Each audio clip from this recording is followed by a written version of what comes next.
Okay, so ito ho si Willie Revillame. Ito yung kanyang paninindigan ng 2021. So ang sabi ho niya din ay ah,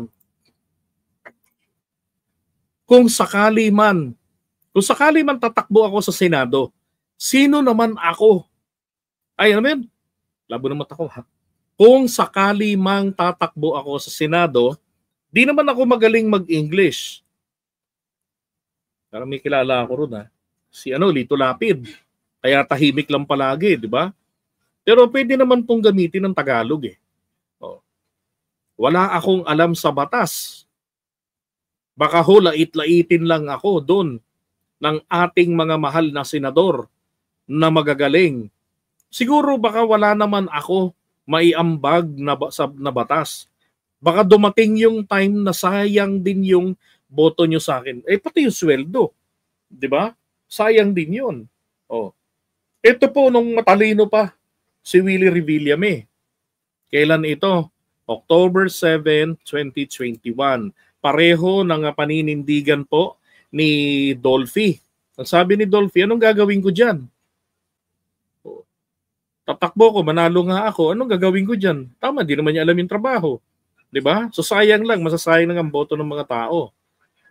Alangan namang manahimik lang siya, matulog, magtambay, magpatawa. Diba? Pangit naman, masisira lang rin ang reputasyon at paggalang sa kanya ng mga tao. Hindi niya ginawa. And then, maganda rin yung sinabi rito ni Willie. Kaya lang ngayon, iba na. Diba? Nagdadrama na rin na paalis na ako. Ako kunwari, ayaw niya nang mag-file ng COC, palabas na raw siya, kaya lang talagang parang may sign.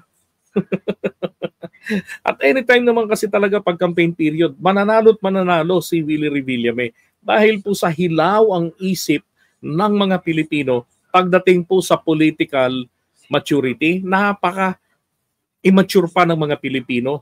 Nandun pa tayo sa sa kung sino yung sikat, yung popular, yun ang iboboto. Hindi po tinitignan dito kung kaya mo ba yung trabaho.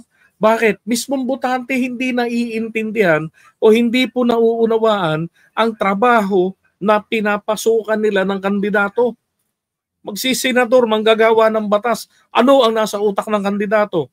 Pag nanalo ba yan, bibigyan ba tayo ng ayuda? Fuck! What the heck? Diba? So sige na nga, mangmang pa mga Pilipino. Diba? Pagdating sa kaalaman sa politika. Bakit po nanatiling mangmang? Yan po ay dulot ng ating political dynasty. Kaya ganun. Yang mga taga-political dynasty, iyan po yung mahilig pumunta sa mga lugar-lugar ng mahihirap tulad namin at mamimigay ng mga ayuda, magbibigay ng entertainment. Pagkampanya, bibigyan ka ng cookie ni Kimoka. Oh, bibigyan ka ng umaalog-alog na dede, bibigyan ka ng mga six packs na abs, pagigiwang-giwang dun sa entablado. Oh. Tapos yung kandidato, itataas nila yung kamay. Pagdating ng botohan, panalo yung kupal na kandidato. Di ba? Anong resulta? Pagka nag-actual ng trabaho, wala na, bangingi na, tanga-tanga na. Oh, di ba? Ganun yung nangyayari eh. Di ba? Nakita mo na lang kampanya kapag diba si Bongo? Mismo yung sariling batas na nagawa niya, hindi niya naiintindihan yung Malasakit Center. Anak ng cookie ni Mocha. Di ba? Hindi niya naiintindihan ang Malasakit Center. Ang alam ni Bongo, yung Malasakit Center na batas na ginawa niya kaisa-isa, ito yung nagdudulot ng payment sa mga bills ng mga tao. Samantalang ang maliwanag, PhilHealth ang nagbabayad. Ang PCSO ang nagbabayad ng SWA. Ang nagbabayad ang PCSO kapag kailangan pa, kulang pa ang bayad ng tao. Mahihingian pa sila ng tulong. Oh, ano si Malasakit Center? 'Di ba? Ang problema lang dati kasi hindi lang sila sama-sama sa isang lugar. Pero si SWA at si PhilHealth, dati na pong naandiyan sa mga ospital. Sino gumagastos ng mga bills ng mga staff niyan, ng electricity? Yung may-ari ng facility, facility. may-ari ng hospital, may-ari ng eskwelahan, may-ari ng military camp o ng kapulisan. Sila yung gumagastos lahat diyan. Si Malasakit Center, yung kwarto walang pondo yan. Oh. And shoutout sa mga taga Morong Rizal. Yan kina Timenchi pala. Magandang gabi sa inyo, madam. Yan, sana nanonood kayo. At sa inyo rin, sa mga kalugar niyo po dyan, Rod Santos ng Morong. Batas po ang Malasakit Center. Batas po yung bumuo roon na magkaroon ng Malasakit Center.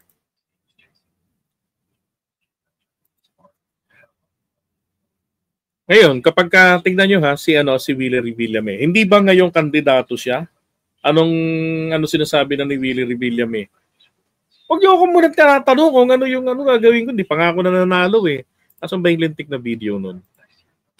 Hanapin ko lang. Willie Rebs.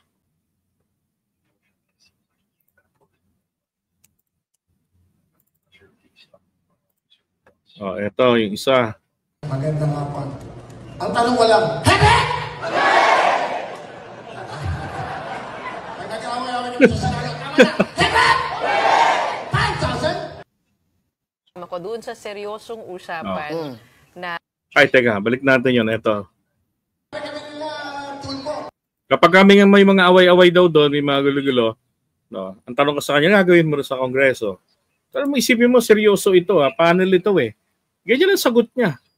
Diba? Thank you very much. Magandang hapon. Ang tanong walang, Hebe! Nag-away-away naman sa sarili. Tama na! Hebe! 5,000? Inang yan. Nag-away kami nila Tulpo. Bigyan ng Jackie Chan. Oh. Tapos yung dito rin, kina Gretchen Ho. Interview natin sa TV5. A few months ago, tinanong namin kayo kung kayo ba itatakbo for politics. Ang sabi ninyo sa amin, we ask you twice, sabi nyo, hindi. No politics, nasa kontrata nyo yun with TV5 for 3 years. Yung sagot niya, nagpaalam. Not run. Ano po nangyari? Nagpaalam ako kay MVP. You have my support. Go.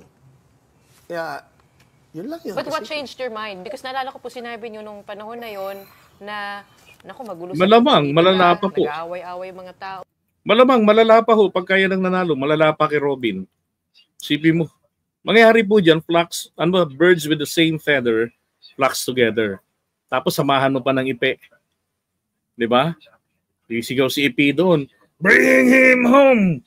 Bring him home! Pusit na yan.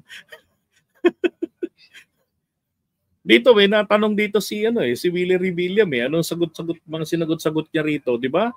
Parang tipong wag niyo muna akong tatanungin kasi pumakandidato pa lang ako eh. Tanungin niyo ako kapag nanalo na ako. So walang plataforma si Willie. Tinanong kung sakaling ano ba yung gusto mong gawin? Anong papanukala mong batas? Alam mo yung batas marami na tayong batas na ginawang batas. Kailangan natin yung batas para sa mahirap. So para pag pinag-usapan natin, Willie, pag-usapan natin ang kalagayan ng trapiko. Ano sasabihin ni Willie? Kayo naman pag-uusapan pa natin yan eh. Hindi wag kayong sumakay para hindi kayo matrapiko kaya mag-eroplano kayo. O di ba? Oh, bigyan ng jacket. Oh my God, na-imagine ko na kung magiging itsura ng natin. Tapos yung mga DDS, di ba, tuwang-tuwa. Bakit?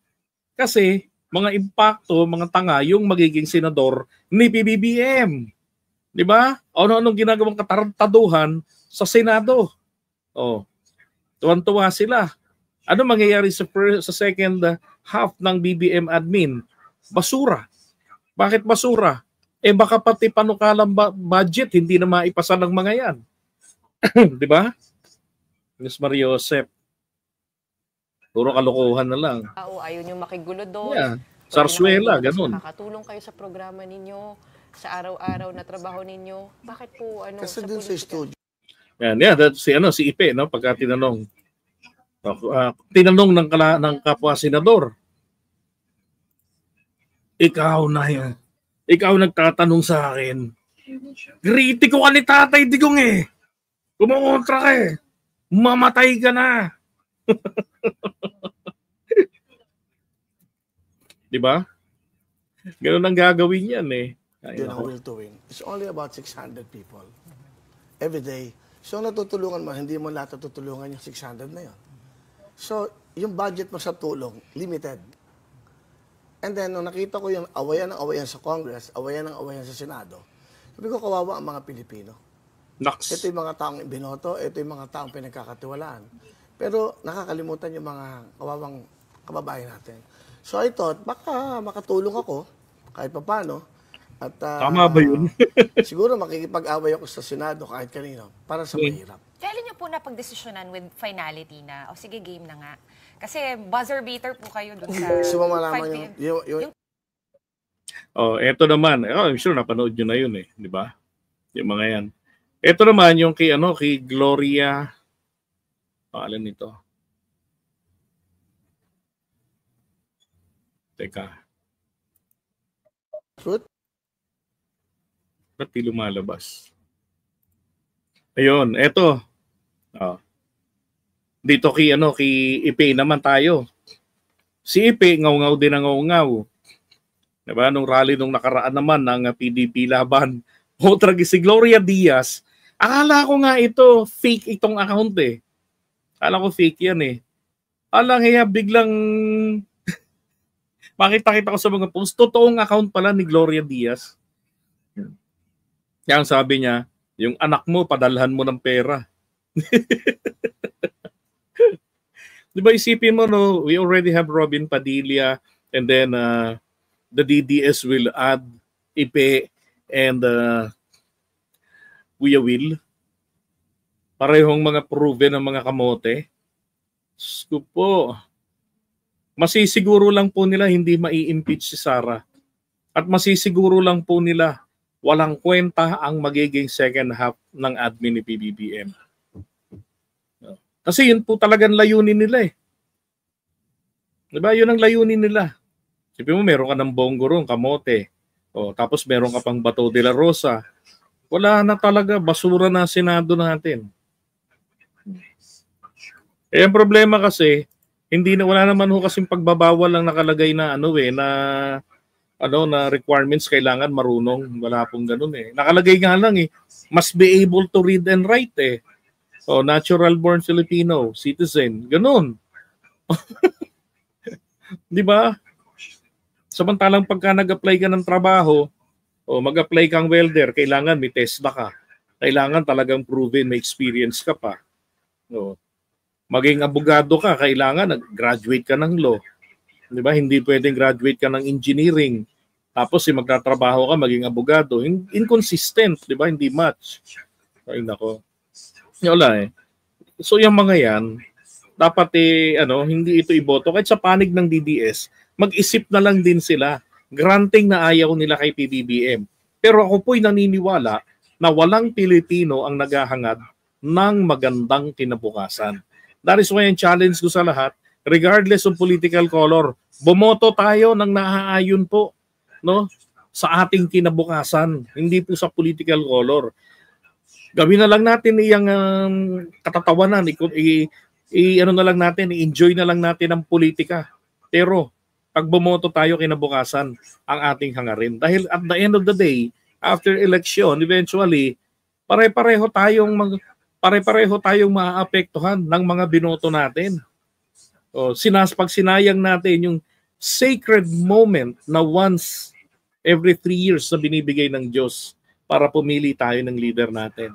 Dahil pag yan ay nanalo, hindi po natin pwedeng bastusin yung mga yan. Hindi po natin pwedeng ipanawagang mag-resign kayo. Sapagkat yan po, ginagalang ng Diyos ang ating desisyon dito.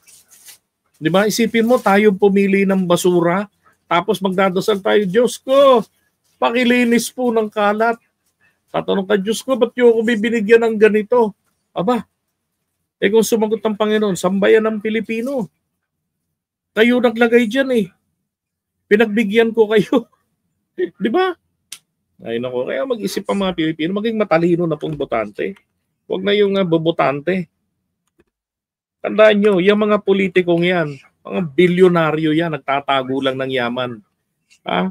Pag nagka-leche-leche sa desisyon nila ang bansa natin, kahit isang taon diyan gugutumin na hindi nagtatrabaho. Tayo, saglit lang, gutom na tayo. Diba? Kaya dapat alang-alang sa kinabukasan.